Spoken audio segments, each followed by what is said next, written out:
This is PNC Roundtable. Hello, this is Rick DeVore, Regional President for PNC Bank, and thank you for listening to PNC Roundtable. It's on this show that we tackle some of the region's tough issues with people who make a difference. Now here's the PNC Roundtable. Welcome into WJR's PNC Roundtable. I'm Paul W. Smith, along with Rick DeVore, Regional President, Detroit and Southeast Michigan, your co-hosts. And today, a very special broadcast, Rick. Oh, this is a great broadcast, especially for myself. You know, Paul, you and I are both graduates of U of M, but to have Lloyd and Patricia here on the eve of opening a great hospital, this is a pretty special program. The Lloyd and Patricia he's talking about, Patricia Warner, Executive Director, University of Michigan C.S. Mott Children's Hospital, the Lloyd. There's only one Lloyd when you talk about University of Michigan. It's the great, legendary Coach Lloyd Carr. And so nice to have you here back in our studios at WJR, where you belong. And to be able to publicly, personally thank you the way we did on our broadcast recently when we were broadcasting from the von Voigtlander Women's Hospital celebration, a breakfast. And we remembered that it was you and Lori who, I thought it was 10 years ago, a moment ago you said maybe 6, 7 years ago, really were at the heart and beginning of the fundraising that's coming to fruition November 6th when Mott Children's Hospital's doors are open for the public to come and see. Well, it's been a tremendous experience, Paul, to share in a great team effort, and the excitement of opening this hospital, I can tell you, is really special, and we've been really proud to be a part of that effort.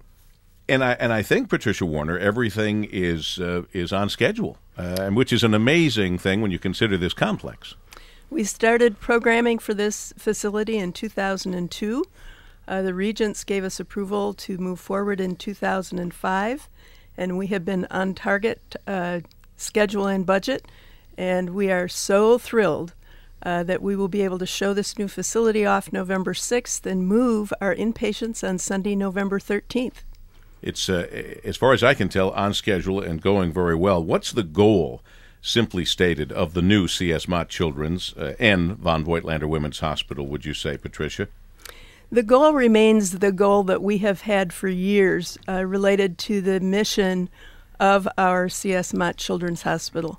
We are a comprehensive children's hospital driven from our research mission, our education mission, providing the future providers, and of course superb medical care. And to be able to continue to do what we have done historically requires facilities that not only better meet our patients and their family needs, but also the academic mission. As you know, technology has increased, the size of equipment has increased. Things as simple as the floor-to-ceiling height of a facility to accommodate the equipment, moving to single-family rooms, which not only is wonderful for the families, but has proven to decrease the spread of infections known to happen in hospitals.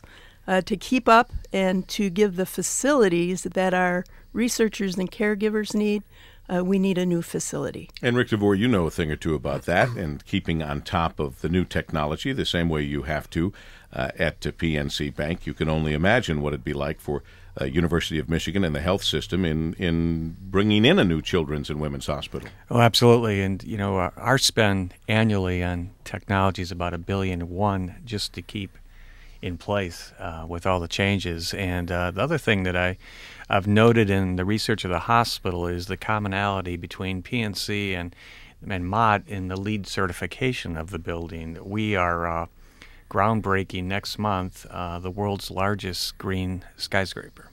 And as I think you know, Paul, we don't build any buildings that aren't LEED certified. So we're kind of unique in that. And I thought maybe Patricia could talk about that concept. There's not too many hospitals that are LEED certified as well. We will be the first children's hospital of this size in the country to be LEED certified.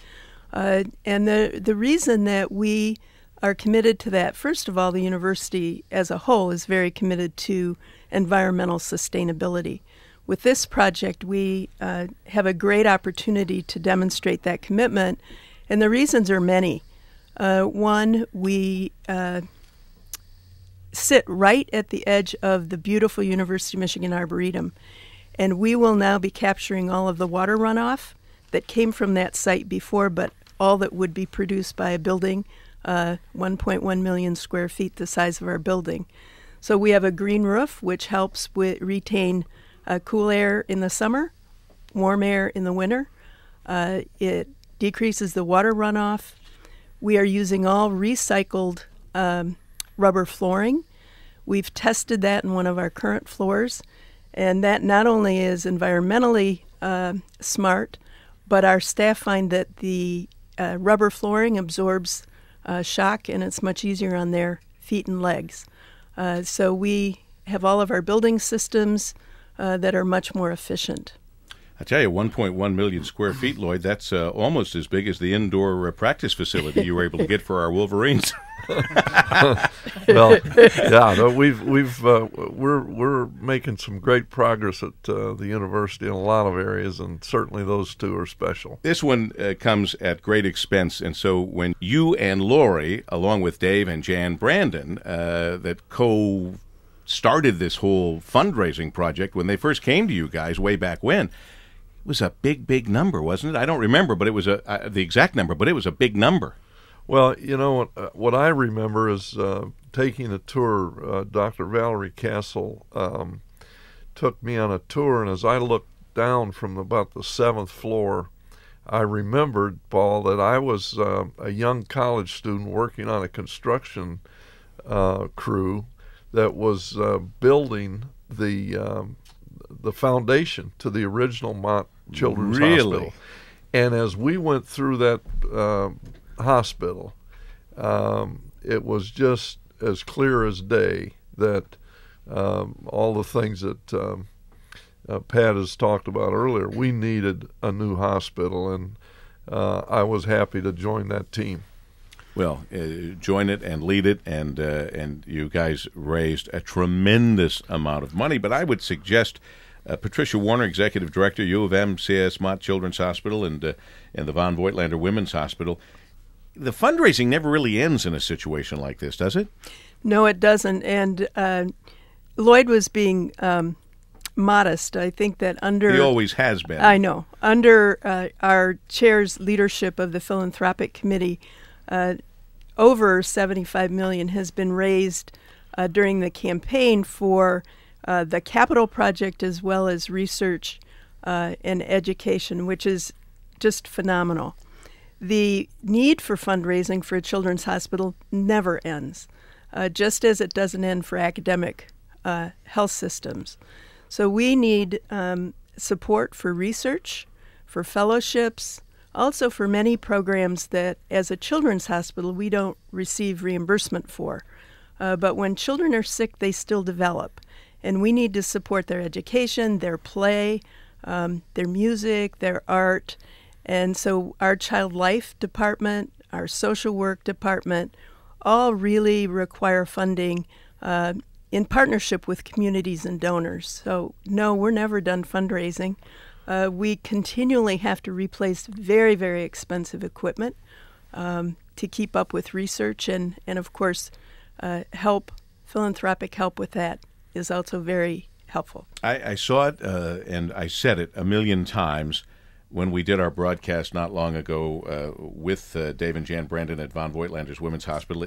And I can't remember it right now, but online you go to, is it Give to Mott, or what? It was a simple site, and I can't remember exactly what it was, and I'm looking around, and none of us can remember what it was, but we'll insert it time in here, and we'll let you know. It's like givetomott.org or something like that.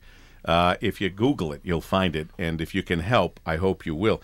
I'm thinking, Rick DeVore, that there are a lot of people who don't know where the names Mott and Von Voigtlander came from.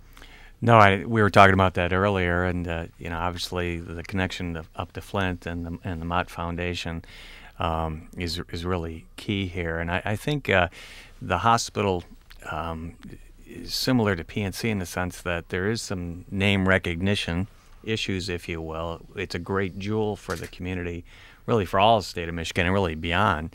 And it's very similar to, we've talked about getting our name out, PNC Bank, and sometimes and that's what really this show provides us, is a way to get, the word out about us. And I think Patricia can speak to this better than I, but similar name recognition issues, and that's why we wanted to have the show now, right before the grand opening. Sure. Patricia, fill us in for those who don't know. Yes.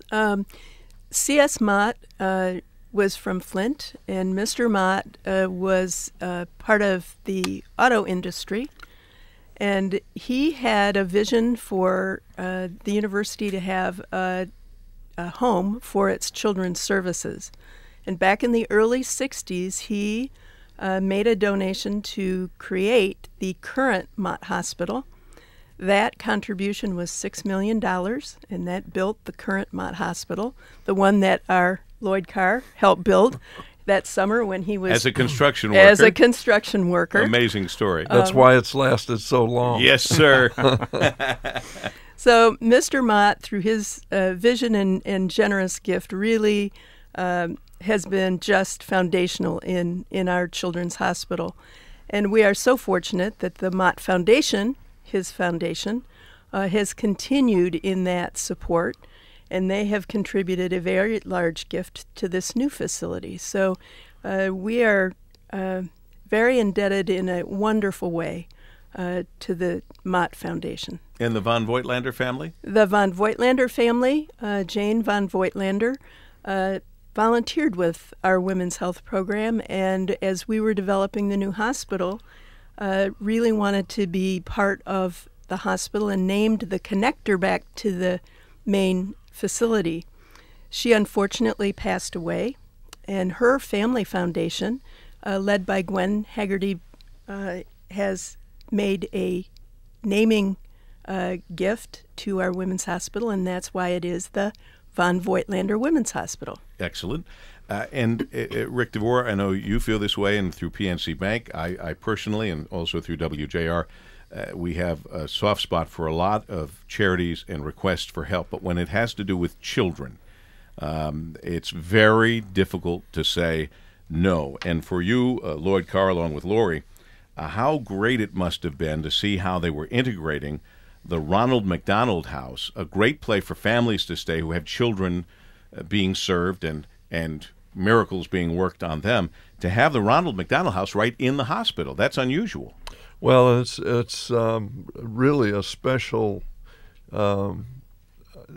leadership gift in terms of all these people that decided and made all those decisions, Paul, on what exactly this hospital was going to be, how it was going to be run, how it was going to be built.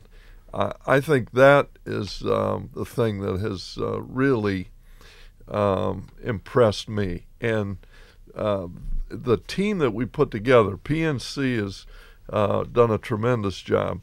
But across the state and across this nation, we went out and met with people who had an interest in building a great children and women's hospital. And we've had tremendous gifts from individuals and corporations, and that's really been the most rewarding part of it for me. And to know that Michigan football really had a role in helping us get the word out that we were doing something special in Ann Arbor. We needed help, and we've received that Well, help. let's talk a little bit about that, how the role that Michigan football specifically, how they did and how that role. Because it was Lloyd Carr in Michigan football? Or no, well, I'm not sure what you mean. Well, I think, Paul, going back several decades, Michigan football players and other Michigan athletes have visited the children at the hospital. For us, it was always on Thursday evenings. I remember. It still now. is. Yeah, now I see what you're saying. Yeah, and I think that has really become. That's caused people in other cities and states around the country to have athletes come in and visit the children. Now I understand what you were talking about. Yep. Significant. Well, it is, and when we first began this development program, as far as football went, a lot of our players, former players, got on the radio for telethons. We held golf outings, the Greasy Hutchinson-Woodson golf outing has been a tremendous success. And so I think in bringing people together.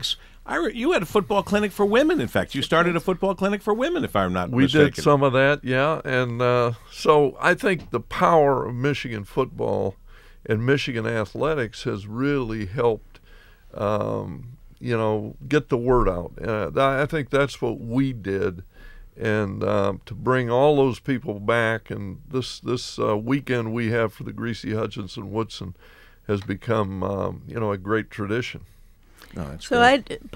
I'd like to just talk a little bit more about the Ronald McDonald House. Mm-hmm. We have a wonderful Ronald McDonald House that's co-located on the campus. It's always at 100% occupancy, and so we, not only because we wanted them to have more room, but as Lloyd was saying, we really wanted to take care of our families in the broadest sense possible. Allocated room in the new facility to have an additional Ronald McDonald House within the hospital of 12 bedrooms and a living room, and that is located on our intensive care floor, because many families arrive at our hospital least expecting that they would be with us with a child very ill in the intensive care unit. So this will be a short-stay Ronald McDonald House run by Ronald McDonald House, but it will give much more capability. And we have lots of sporting support.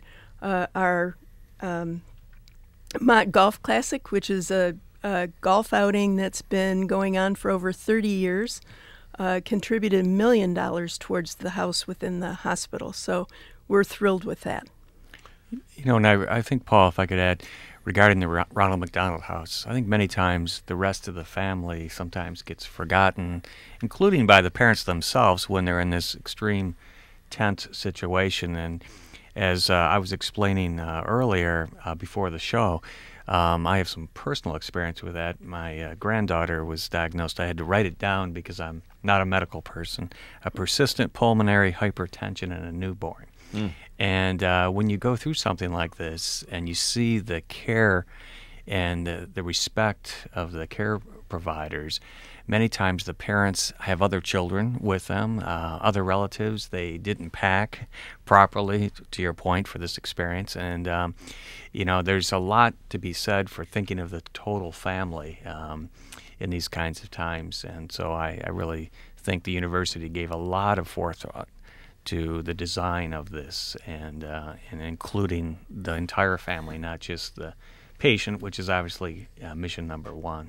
But very, very important, and what the Ronald McDonald House is doing and what they're doing with the Ronald McDonald House around the country, so very important. There was a time when none of this happened, and the parents were left sometimes in a city they weren't familiar with, trying to find a place to stay and all that. And this is a wonderful thing. Mott and U of M's culture, research, discovery, leading to some groundbreaking patient treatment and outcomes for children at Mott and beyond. Patricia Warner and Lloyd Carr, I know you're both proud of that aspect. And Coach, you've spent a lifetime getting the most out of people, and it must be heartwarming to you to see that we're really getting the most out of the potential for the research and development at Mott Hospital. Well, I think Patricia can talk to a lot of the special things that have been done there. But for me, Charles Woodson here last Thanksgiving Day made a donation of $2 million for pediatric cancer research. And so, when we started this effort... How proud are you of these kids that you guided? Kids, Lloyd, that you guided that have done so well in life, whether they continued playing sports or just did very well in other areas. It's got to make you feel very good. And then to have a story like this. Well, I give the credit to the University of Michigan, Paul. We've always, since the day I was hired here in 1980 by Coach Schembeckler, the mantra at Michigan is that, it's a team game, and we're part of something that's bigger than ourselves. And as I look at what some of these kids have done, I still call them kids, but, the generosity with their time and money, I think just proves that there's been a carryover from Michigan football onto even more important things. And I think this hospital certainly is as important as anything we've done there in a long time. Absolutely. And Patricia, some of those discoveries, some of the groundbreaking patient treatments that have come from this great research center. We have several. I'd like to highlight just a few. As an academic health center, as I mentioned before, this is where we create the new knowledge and technology. And then as important is to translate that into care. ECMO, which is a device that helps newborns, but we also now have learned to use it for adults. It basically does the functions of the heart and the lung for patients while their lungs heal from a variety of reasons. Was created here. We then, as a teaching institution, we know we've done our job when that care gets disseminated and other caregivers in other hospitals can use it. Mm-hmm. As part of that, we figured out how to create a transportable ECMO machine, put it on helicopters and fixed wing, which really has saved many, many lives. That's one invention. In our neonatal intensive care unit, our researchers have come up with a way to cool the brain when a baby's brain is swollen, cool it so that it does not have permanent damage to the brain. I think one of the most exciting cutting-edge areas of research and care now that we are involved in, and we can do it because our children's hospital is co-located with our women's hospital, and that is we now are doing fetal diagnosis and fetal treatment. And what that means is when we identify, or a community OB identifies that a fetus has a problem, that mother and fetus can get referred to us with our OB specialist, help through that pregnancy and plan with the pediatric subspecialist how we can support that fetus. And we're learning that for certain cardiac arrhythmias, intervention can happen while the baby is on the best life support ever, and that's the mother's placenta, correct the arrhythmia. Or do surgery if a child has a huge tumor in their esophagus, for instance, a fetus. Get that tumor out before the placenta is cut so that baby can live. And there are many, many other miracles. Things. It's amazing. These are miracles you're talking about that were not even dreamed of 5 or 10 years ago. That's right. And that's a point that probably we need to emphasize is the co-location feature of the women's hospital and the children's. I know in my case, our granddaughter had to be airlifted from a women's hospital to a children's hospital. Here, being co-located, it just the mom and babe don't perfect get sense. Separated. Where is the new location, by the way? The actual location for our listeners. The new location will be, our women's hospital will be on the 9th floor of our inpatient tower. So it truly is co-located. It is separate in terms of its identity. It is our women's hospital. One of the things that's wonderful about this new facility, it's a 12-story inpatient tower connected to a 9-story clinic building.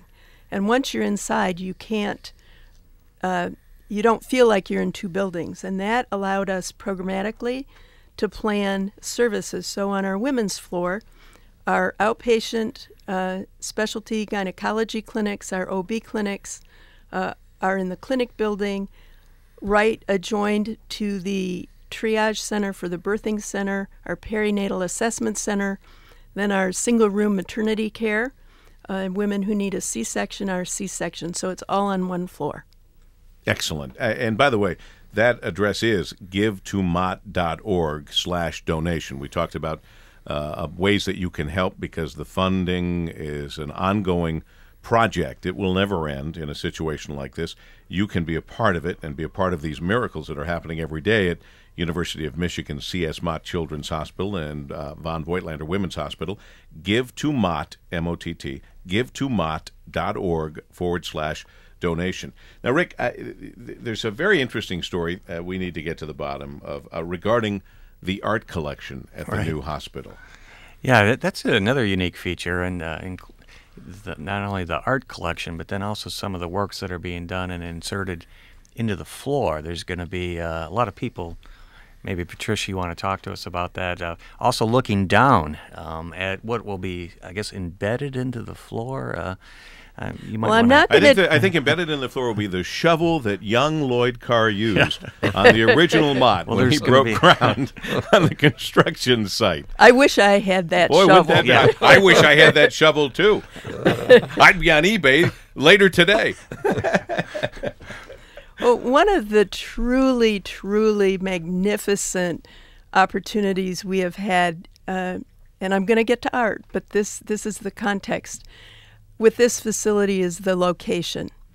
We are located on the southeastern end of the medical campus, and we now, our 12-story inpatient tower, overlooks the beautiful University of Michigan Arboretum and the Huron River. Mm-hmm. And with that location, we said to the architect, we want you to maximize the view to the Arboretum or the river from all of our patient care rooms. And they did that. Very unique feature.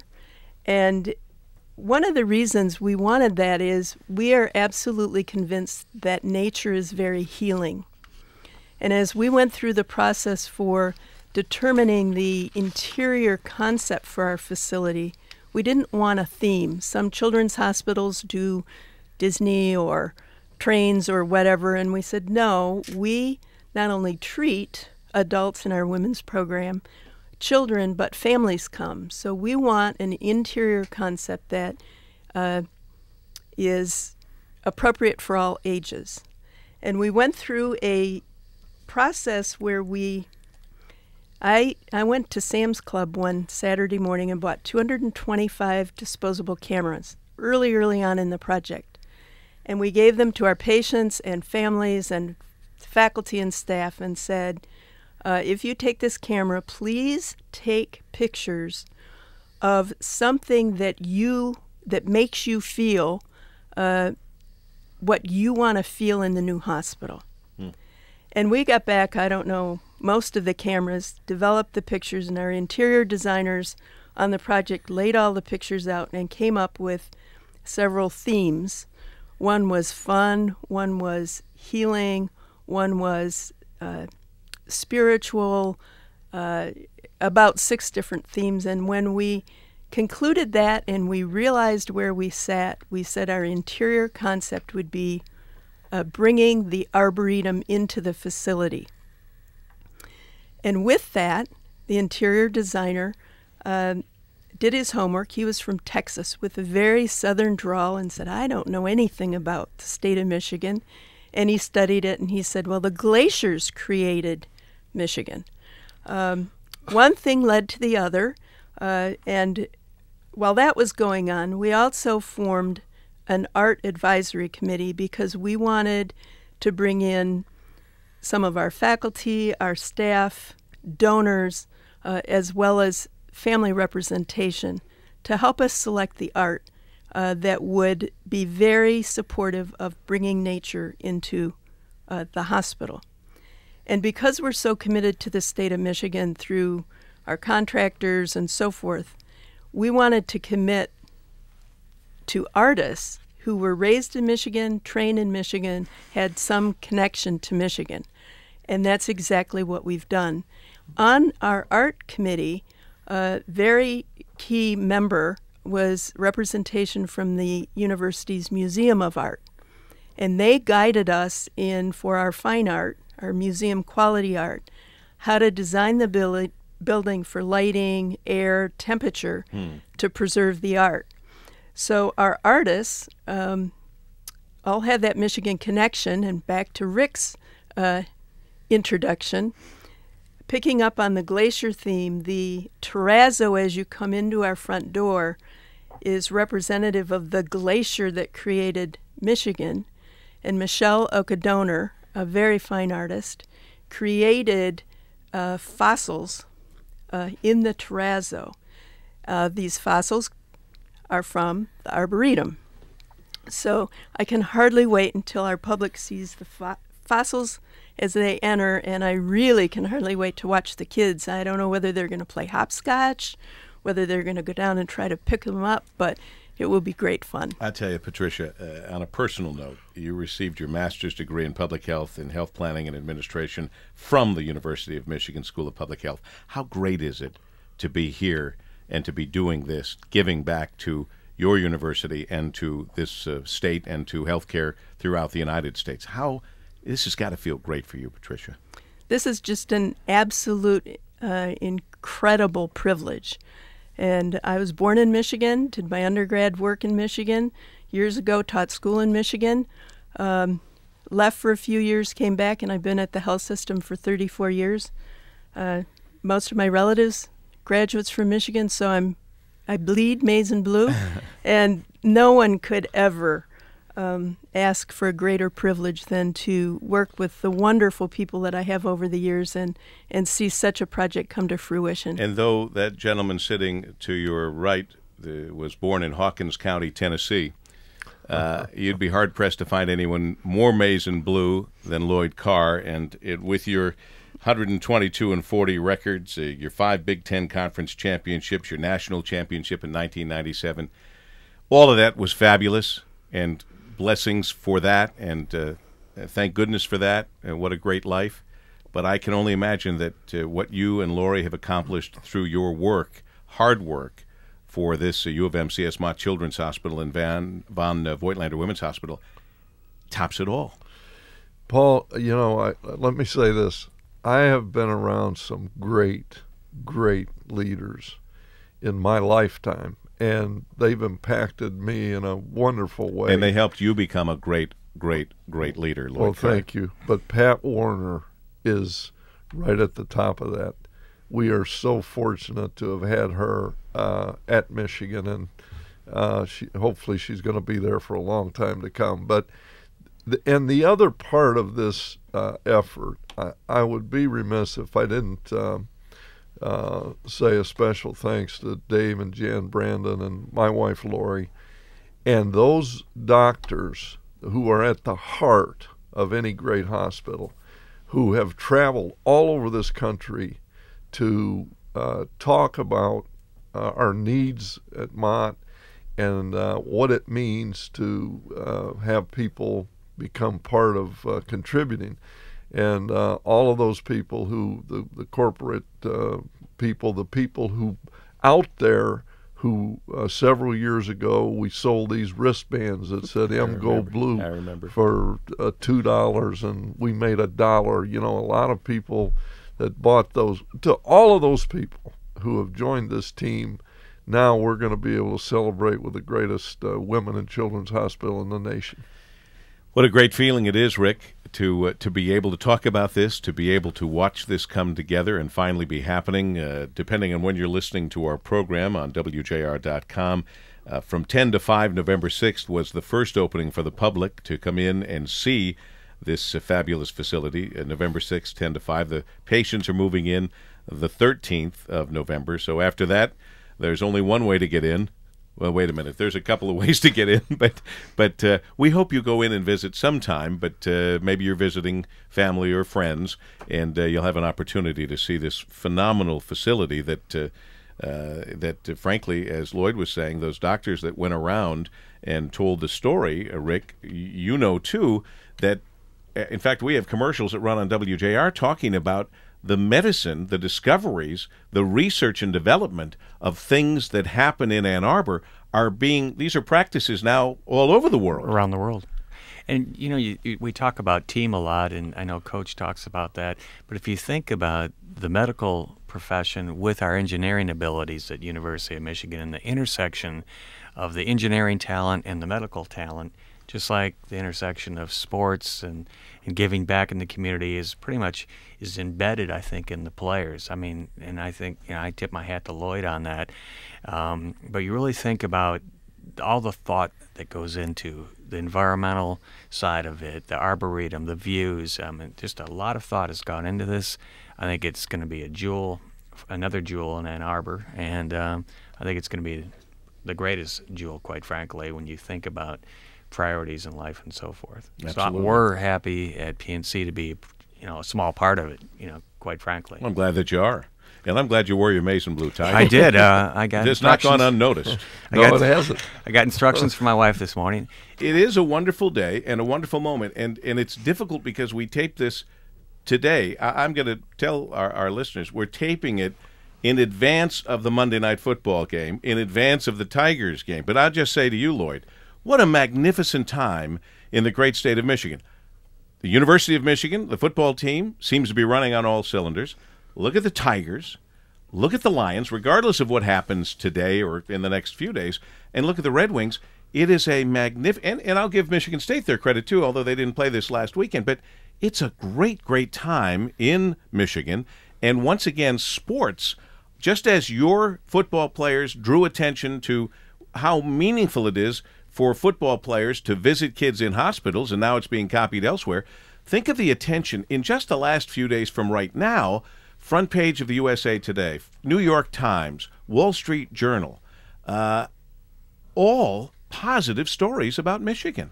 Well, it's beautiful, and Paul, it speaks to of all the great values that sports brings to our lives. You know, I think the greatest is that it brings us together, and it's going to bring us together this evening when the Lions and the Bears play, and the Tigers play, and certainly this weekend when Michigan State play. Doesn't get any better than that, does it? No. I don't care when you're listening to this. Those words are timeless, my friends. And I'll give the final word to Rick. Well, I'm glad that we got the blood pressure of Mike Hartwell under control when he came up with that website for the Mott giving. GiveToMott.org/donation. GiveToMott, MOTT.org/donation. Well, and I will end on something I took from Mike Brennan from United Way. He said to me, he's yet to see companies fail that don't give back in the community. That give back in the community, and as you know, we and others do a lot in the community. And you know, quite frankly, this is a great chance for us to increase our brand awareness in Ann Arbor, which has been a little bit of an issue for us. And we're great to have great partners in U of M and in the health system. No, excellent. And congratulations again to Patricia A. Warner, Executive Director, U of M CS Mott Children's Hospital and Von Voigtlander Women's Hospitals.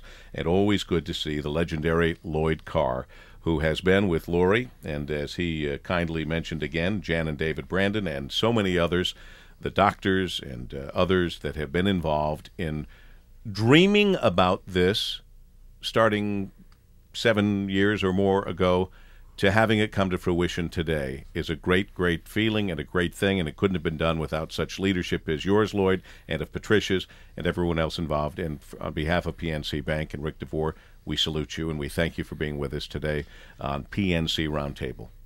It's great to have been with you. Thank you so much. We continue looking for stories that we think you'll find interesting here on PNC Roundtable. For our co-host Rick DeVore, Regional President, Detroit and Southeast Michigan, PNC Bank, regards, Paul W. Smith.